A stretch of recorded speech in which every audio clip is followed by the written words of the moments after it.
Alpha House Outreach, how can I help you? Okay, where are you located?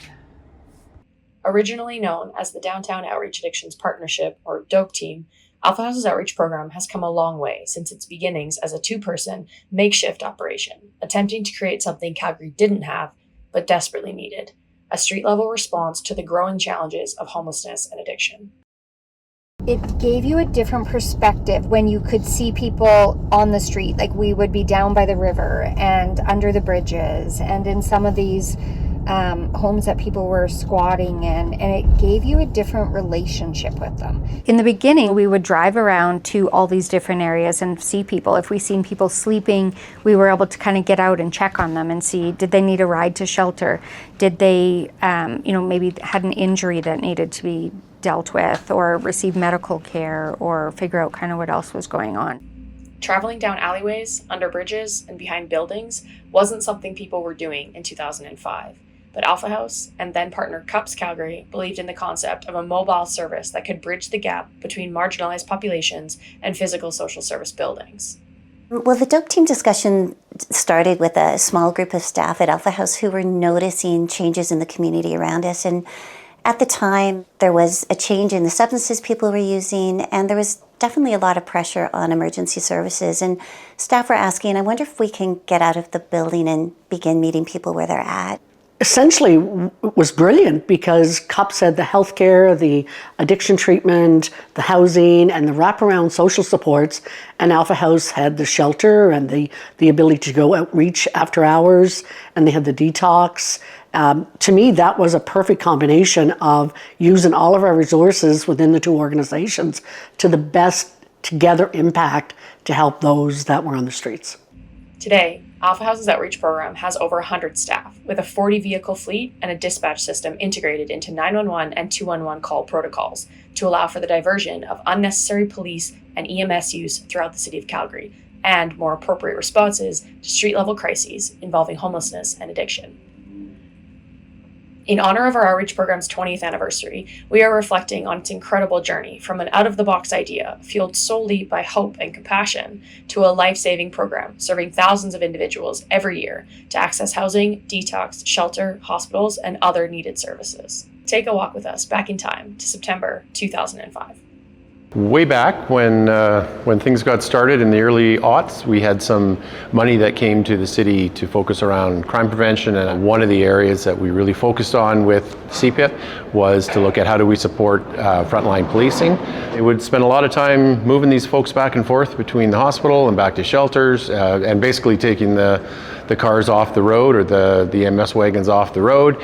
Buddy would sober up enough in the hospital to leave, hop back on a train, come back downtown, and the officers were then left with starting all over again. It really was about looking at big systems like EMS and the police and emergency departments, and knowing that they weren't really the right fit in most cases for the level of help that individuals on the street that are homeless and have other complex issues needed. I remember saying early on that the client of the DOAP team was not the guy in the back of the car. The client was the officer who was not needing to put him in the back of his or her car. And we really did understand that we had a common client, and it was simply, how do we respond differently to public intoxication, and how do we reduce the need for emergency police services and medical services through, responding with a social response. It was hard for CPS to call us at the beginning. Here we're just some Alpha House staff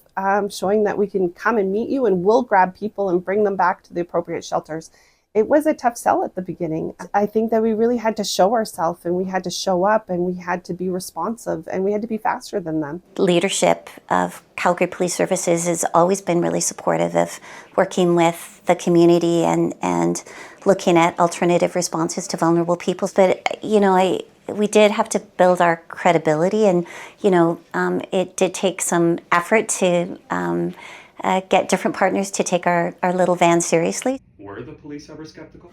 Police are always skeptical. But really, I think it was because we were nervous. We were worried about people's safety.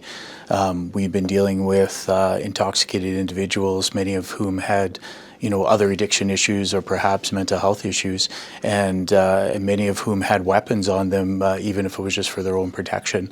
And so there was always some skepticism. But I think from a leadership perspective, we saw the value, not just in resources from the police and resources from EMS not being dispatched to deal with somebody that really just is looking for a safe place to stay, but just in, we're probably not the right people to be doing that type of work. There's other people that are trained to do that. It was really kind of trial and error, just seeing if things would work and stick. And so, we knew the concept was very simple and straightforward, but, building up the awareness of it, getting referrals, getting calls and things like that. Oftentimes I'd be at the office and we'd get a call and we might jump on the train to meet someone. So here we would be with someone who was highly intoxicated on the C train, controlling the situation as people on the train are looking at us, and we're like, yeah, we're a dope team. We just kept working at it and communicating the value and really showing up and sort of demonstrating to the services that, there are different ways of having effective outcomes for people. It's not every client wanted to engage with us, or we would pull over and they would be like, no. We had to spend some time engaging the people that we knew, so that the people who didn't know us also we could build that rapport and could see, once one person would come over to the van and get something, other people would. It was the best. It just felt like everyone sort of knew each other.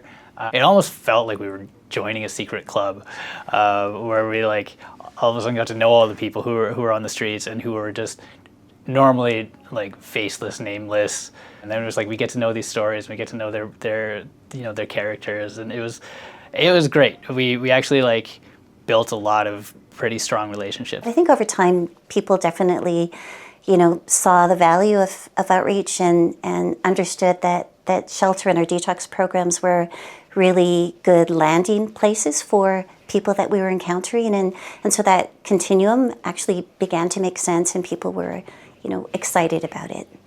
Where we found the most success in the first few months of the DOAP team's work was with EMS and the hospital system.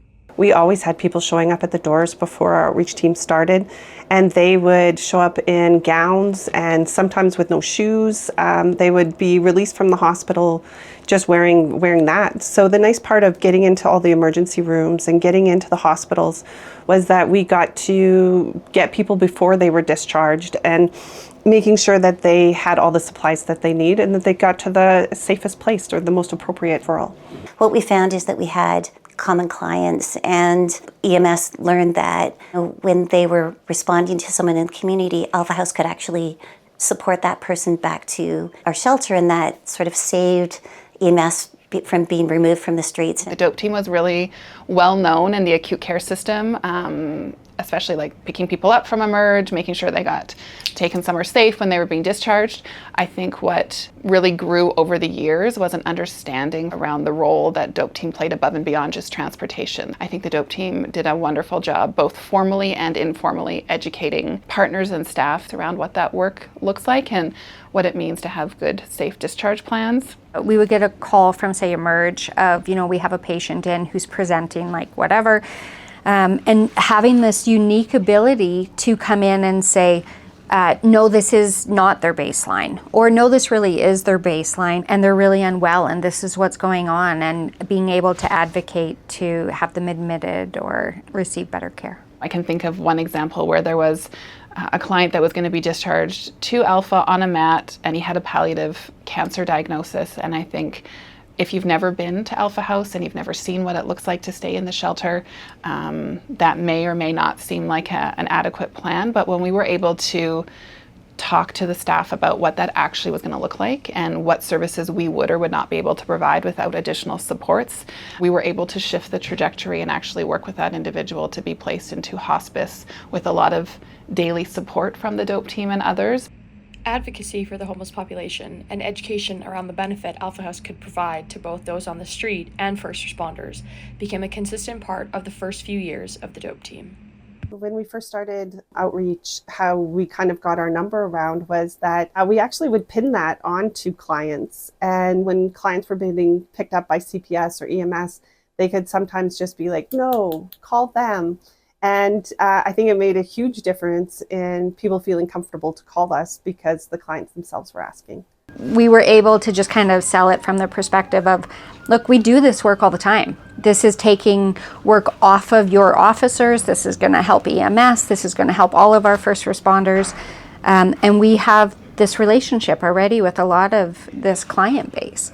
And that gives us a unique ability to come in and be helpful. We're always trying to test things out or see where we could kind of create that more diversion within the work, right? And it was just more exploring, who would be those people that would interact with the population that could use us as support. We were driving down the street and there was a client that we knew. We hadn't actually seen her in quite a while, and she was kind of flailing around. CPS had pulled up on the sidewalk and we're dealing with her, and she had a lot of mental health issues, was in really heavy active use, and she actually had a screw in the bottom of her foot. The screw, I would say that it was out probably as big as my hand. Honestly, I think the officers were relieved to see us because she was not happy to have them around. And we had that relationship, and that's really what made DOAP Team successful, was being able to create rapport really quickly, or already having pre-established rapport. And we were able to get her transported to the hospital and get her some care. I think the idea was that, if we're really consistent and we're really responsive and we're building relationships, we're going to build something that was really important. We were always kind of the good guys. Business owners would call us because they were upset, and we'd show up and we were the good guys. Police would show up because they were upset, and we'd show up. And basically everyone was happy to see us. The clients were there, were happy because they're having these unfortunate interactions, and then all of a sudden we just show up in our brand new van with the satellite radio trial, and we'd be like, hey, let's get you out of here, let's get you some food, what do you want to eat, what do you want to listen to? And we could just get people to a safe place. Well, the idea is, so logical in terms of someone would rather get into a minivan with two smiling people and a sandwich than in a police cruiser with two officers. I'm very worried. They're all indoors. I know, but Except for, I don't know where Joel is actually. Or Lawrence. Lawrence saw it. Oh. We would keep track of every CPS call, EMS call, just started to kind of get a lot of that call and would fill our days really easily. Early on, it was nice to be able to show our calls from CPS have gone from 50 a month to 100 a month, to same with EMS, and just to see where those referrals were coming from. Watching the call volume go up, a couple calls a day to even more calls, and knowing that our call volume was starting to get big enough that we could handle another van on the road at the same time, was a pretty exciting to be a part of the team during that. All right, so I'm gonna let the staff know inside that you're new here, and they're gonna show you where to go, okay? Okay. Sound good? Who's the staff? His name is John. He's gonna help you out. When did you decide that the DOAP team needed to expand overnight? I think with our shelter running 24 hours, and at that point our outreach team was only really being offered between 8:30 and 4:30, was knowing that there is a lot of activity at night. So we started off with Adam and I joining up, and I think we went out from 9 p.m. until 7 a.m. just looking at what's kind of going out on the street. And I think we found that there was a lot of activity, and outreach was really needed. I remember Nicole had the idea of us going out at overnight and seeing how many people were out and about, and I was like, nobody's out at 2 in the morning. Maybe that's because I don't go out at 2 in the morning, but and so of course we went out and there were people out, and then so that squashed that idea right away in terms of oh yes, there is a need overnight. It was important because I think people are experiencing living outside overnight or sleeping rough, and the risk that we were seeing for folks that were outside overnight was higher. We would drive around and just, we'd go behind Center of Hope, drive around downtown, and then people really started to realize that we would have supplies. So whether they could get medical attention from us, we could help them kind of navigate some medical system or some mental health stuff or some really basic needs like food. There was a group of individuals who were accessing multiple different systems at really high rates. So whether it was CPS, whether it was interactions with transit and bylaw, whether it was being incarcerated temporarily, the remand, accessing hospitals, these individuals were having multiple touch points with multiple services, and none of those services was able to meet all of the needs these individuals had. So you're talking about people who have hundreds of EMS calls a year, or in and out of the hospitals or other facilities or in cells or whatever. And so we were able to come as a group collective and talk about these really high user groups and try and find other ways to better support them. And so this group came together with CPS and bylaw, acute care, emerge physicians, social work, Alpha House, DOAP team, and other community partners as well, to say, okay, there's this small portion of individuals that are really not getting their needs met, and it's not working for them, and it's not working for all of these agencies that are having all these touch points. I mean, there was a particular individual that the team, did a great job of building a trusting relationship, and he had a number of medical concerns, so we coordinated with CUPS to have wound care done for him throughout the week. We worked with Sheldon Schumer, and we were able to get him access to their showers, and we worked with our shelter as well to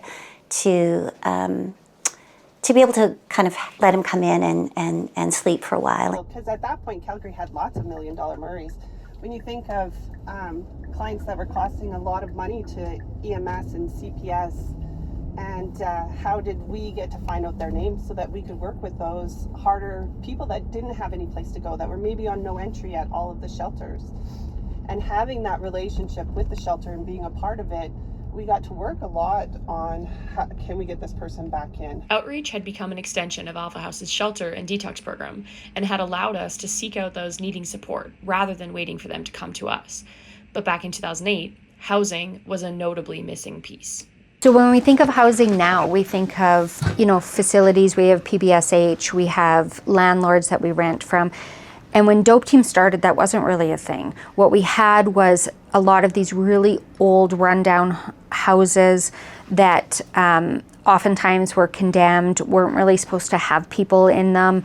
And you had people that were sleeping in them and setting up temporary housing on their own in them. So that's the kind of stuff that DOAP Team was doing.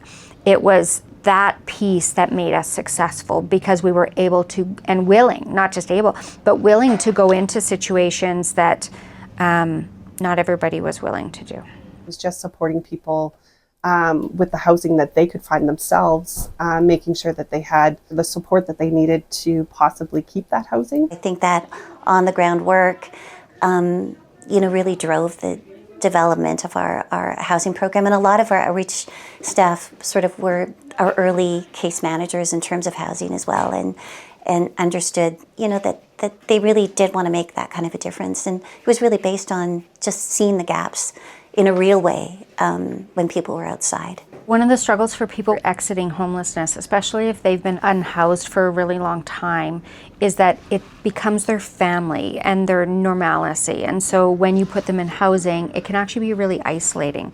And so for some people, that was a fear about going into housing, is like, but my friends are here, or my family are here, or my staff are here. My Alpha House staff know me, I feel safe with them, they can take care of me. And so we found that they were often still coming back to shelter because they were isolated.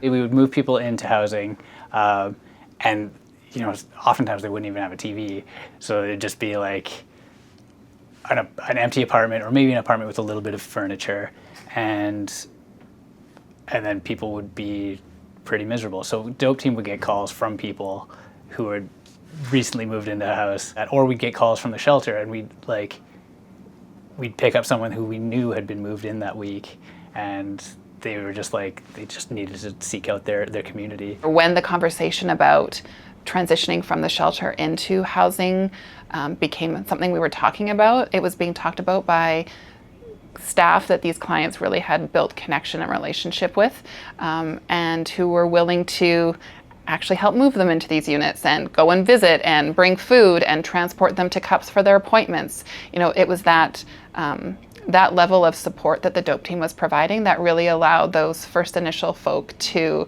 be successful. And then, in the early 2010s, the DOAP team had started to become what we had hoped, a valuable resource for the street-involved population, a connection to critical supports, and an effective alternative to unnecessary use of emergency services. But we were still a fairly makeshift operation, and our technology had not quite caught up yet. We didn't have smartphones. We had a flip phone, we had a road atlas, we had a pen and paper, and we just had to make it work. Sometimes it was pretty wild. There were times where you're having a conversation with 2 or 3 people who are inebriated in the backseat and the phone's ringing, and we'd have to be like, I'm gonna have to let you go. Like, I don't even know your number, can you just call back in like 5 minutes? It was all through phones of trying to understand where people were and how long they might take and all. My hint to them was like, just reiterate exactly what they're telling you on the phone. I can start heading in that direction right now if I knew what that call was. And so, they would be answering the phone, and the phone would ring a lot, and they would then have kind of another phone that they would then let the other teams know. And so we'd be keeping track of, kind of the calls in the queue, and then trying to triage, which ones and what area of the city those other teams were in. And being like, hey, are you guys done yet? Because we got loads of calls coming in, right? I look at how much we've grown and the idea that we can have a dispatch team where all of our calls are centralized and that on the screen they can see where all of our vans are and who can respond to that call the fastest. Blows my mind as I think of us driving around with a pen and paper, being able to write down, and it's grown so much, and I'm so proud to be part of that kind of team that could grow that big and be that responsive, that the police trust us to take calls directly from 911. Perfect. All right, thank you for calling, appreciate it. The first year we got over 20,000 calls finally demonstrated to us that what Alpha House was doing wasn't just showing up and adapting, it was bigger than that. We had become an essential part of response services in the city of Calgary. For nearly a decade, the DOAP, soon to be HELP team, would maintain the same operations, 3 vans, 12 staff, 24/7 citywide response, between 60 to 100 calls a day. And then COVID was a global challenge. But I think that the unique challenges that brought to the HELP team specifically was services closed. Our call volume skyrocketed. Our shelters were full. We had to cut capacity. We had to get creative. So we had to do the same on our HELP teams. We had to single transport. So we started to convoy. We had, 2 or 3 vans together just to make sure we could appropriately respond and get people to their location versus leaving 6 people behind and doing 9 trips. So we did have to get creative and use a lot more gas and a lot more mileage. But I mean, given, the circumstances, we made it work. There is perhaps a little bit of a pre-assumption that if you call the HELP team, they're, a bona fide taxi, and it's so much more than that. So having skilled social workers to meet people where they're at when the world closed was huge. Understanding the gaps, when you close doors, gaps are real obvious. One of the gifts that Outreach brought us is that it really brought to our attention and the staff that were doing the work where the system was failing people. And that really helped us sort of learn a little more about what else we could do. The expansion was really about noticing where the system was failing people lots of times. And, so when we noticed that there was an increase in social problems on the LRT platforms, we were able to solidify and formalize a partnership with transit. When we noticed that there was an increase in encampments, we expanded our response to encampments in the city. This idea that one group is responsible to solve all of the complex issues that we're all dealing with is impossible. And we are now finally coming to that realization that all of these complex issues require all of our expertise and all of our collaboration. More and more, we're going to see these multi-partner collaboration models. I've only worked for the Calgary Police Service, so I just assume that how we do things is the way everybody does it and every city in Canada does it, until I start talking to peers. And then I realize, oh, like, don't you talk to your social partners? Don't you have regular contact with them? Don't you sit on their boards? Don't you have collaboration when there's a community problem? Are you not coming together to talk about it? And I quickly realized that in many jurisdictions they don't. And so what I would say is to our community that Alpha House, the Calgary Police Service, as well as other social partners and first responders have regular contact and work together to try to solve community issues. This is a great community, but we need to work together. Back in 2010, we had 2 officers that were designated to encampment response for the entire city. And they know that we needed to do things a little better. We would actually just go in, remove encampments, and there was no follow-up with people, there was no resources provided, as that wasn't really what our role was at the time. 2 officers, very dedicated to their role, started communicating with Alpha House members, which was the DOAP team at the time. A significant portion of the calls that a transit officer receives are calls to members of the vulnerable population. Sometimes these don't necessarily require a peace officer response. They may need some warm clothes, some food, something like that, or they may just need to be connected to resources. I've always thought of the DOAP team as it's like a spider. The body of the spider is the main DOAP team. And that's the meat and potatoes, respond 24 hours a day, anywhere in town. And then all these legs have grown on it. There's a transit leg, there's an encampment leg, there's a needles leg, there's the ambassadors. And yet they're all tied to this main body, which is very much about the right response at the right time for the right people, and anchored very much with Alpha. The reason that we pair up a social component with a bylaw officer, a transit officer, is there is a yin and yang kind of approach with that. It's their infrastructure, but we're bringing that social component. It's really key to break down the stigma. An officer in a uniform can be concern or fear just based on previous experiences. Alpha House members bring a lot of added value to our teams and our response to encampments. They have such a lot of knowledge around individuals that they've come across often, and just their personalities, how they reach out to people and connect with people, actually makes our job a lot easier. Alpha House is a very respected agency within the vulnerable population, and they've done a good work building trust within that community. So it goes a long way for us to partner with them and build trust with the clients in a uniform capacity too. From a City of Calgary perspective, there are some things that we are really well suited to do and we do well, and there are other things that we are not well placed to do and it's not a good fit. Outreach, I would suggest, is one of those things. It's not work that can be done just by a city service, and I would say it's not work that can be done just by a community agency.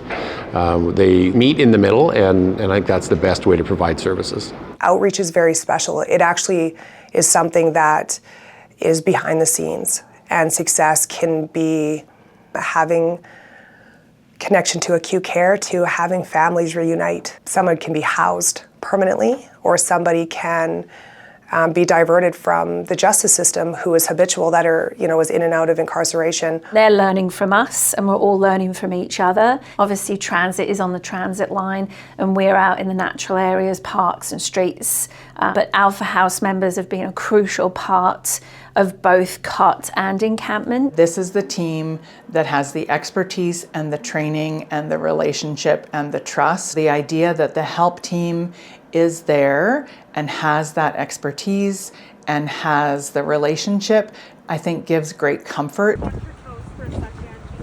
20 years in, how do you feel about how the DOAP team or Alpha House's outreach programs have evolved? It's sort of unbelievable. I think I have, a lot of gratitude that the program continued. I think, it wasn't without a great deal of effort and, support from our partners, and really, being so fortunate to have a staff that, really bought into doing this kind of work. So I think all of those things were really critical. But, I I have to say, I'm really glad that people did buy in.